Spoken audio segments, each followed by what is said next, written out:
আহা কি মজা কি মজা কি আনন্দ! আমাদের আসরতলায় ভিড় জমেছে, বসেছে মেলা, দেখতে যাব আমি তুমি।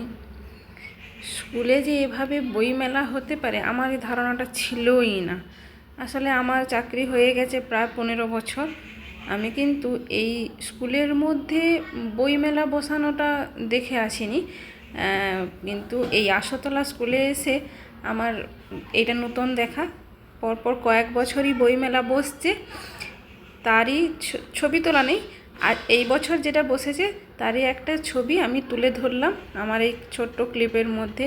এই যে আমাদের ম্যাডামরা, ইনি প্রভাতী ম্যাডাম, এখানে পেছন করে আছে শ্রেষ্ঠা ম্যাডাম, যিনি হচ্ছে বাংলার A to Z বলা হয় ওনাকে। মেয়েরা ম্যাডামকে ধরে নিয়ে সব এসেছে বই দেখার জন্য। এছাড়াও রয়েছে নিবেদিতাদি, মানসীদি, যারা বই হাতে নিয়ে দাঁড়িয়ে আছে। হ্যাঁ, আরও একজন, মেয়েরা খুব খুশিতে বই পড়ুক আর না পড়ুক। আর ইনি রয়েছেন আমাদের মধুশ্রী ম্যাডাম, একদম ক্লাস সেরেই বই পাচ্ছে যদি চলে যায়। আর আমি আছি খুব টেনশানে। আমি খেলার ম্যাডাম, বই পড়ায় অত অভ্যস্ত নয়, খেলতেই ব্যস্ত থাকি, তাই আমি খুব চিন্তায় পড়েছি।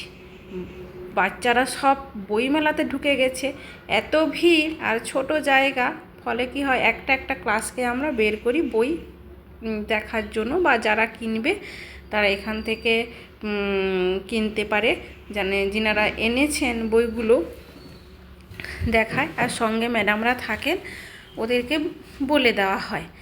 আমি তার মাঝে কি করেছি, ছবিটা তুলে নিয়েছি, যেটা ম্যাডামরা প্রথমে বুঝতে পারেনি। কিছু ছবি তুলেছিলাম, তারপরে ভাবলাম যে না, একটু ভিডিও করি, দিয়ে আমি ভিডিও করেছি। মেয়েগুলোকে বলছি মুখটা দেখা তোরা, কিন্তু ওরা এদিকেই আর ঘুরছে না, বই দেখতেই ব্যস্ত। আর এই যে আমাদের নিবেদিতাদি, মানসীদি বই নেওয়ার পরে ওইখানে টাকা পেড করছে। এখানে শেষ।